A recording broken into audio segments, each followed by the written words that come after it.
আদালত হয়রানির জায়গা নয়, বরং ন্যায় বিচার পাওয়ার নিরাপদ স্থল। ফ্যাসিবাদী শাসনামলে আমরা দেখেছি আইনের দোহাই দিয়ে এমনকি রাতের বেলা আদালত বসিয়ে ভিন্ন দল এবং মতের শত শত মানুষকে শাস্তি দেওয়া হয়েছে।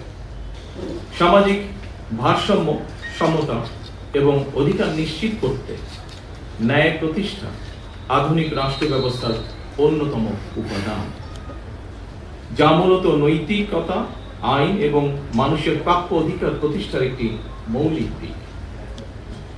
ন্যায় শাসন প্রতিষ্ঠায় বিচারকদের ভূমিকাই মুখ্য।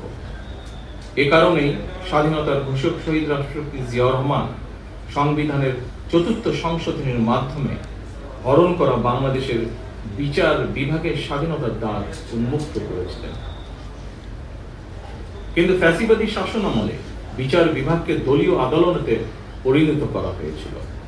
আইনের দোহাই দিয়ে শাসন চালালেও তখন দেশের ন্যায় বিচার ছিল না।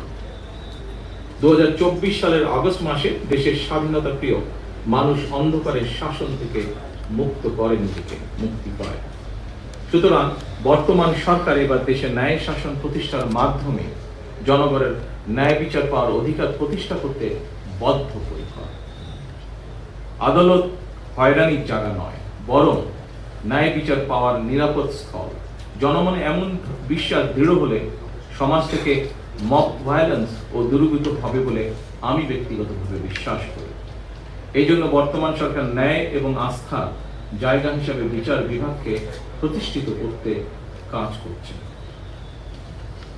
প্রিয় সুধীবৃন্দ, দুর্নীতিমুক্ত, স্বচ্ছ ও স্বাধীন বিচার ব্যবস্থা প্রতিষ্ঠার মাধ্যমে বিচার প্রক্রিয়ায় জনগণের হয়রানি লাঘব করতে সরকার বিচার প্রশাসন ও বিচার প্রক্রিয়াকে সম্পূর্ণরূপে ইলেকট্রনিক ব্যবস্থায় রূপান্তরের অংশ হিসাবে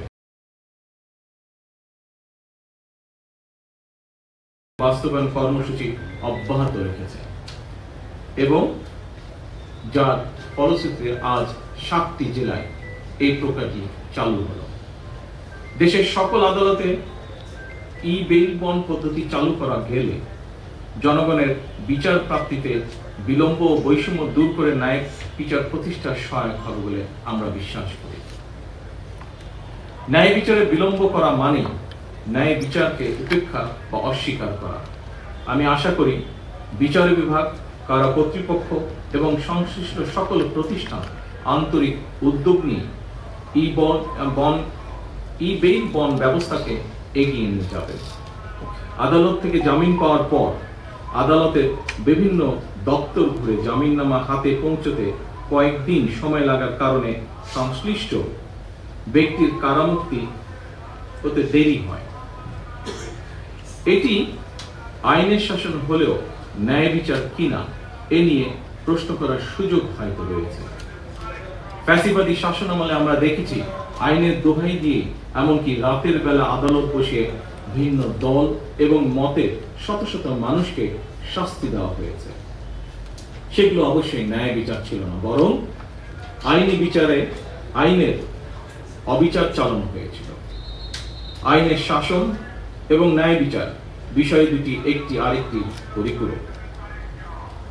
আমার কাছে মনে হয় রাষ্ট্রে আইনের শাসনই শেষ কথা নয়, বরং ন্যায় বিচার প্রতিষ্ঠাই হচ্ছে গুরুত্বপূর্ণ।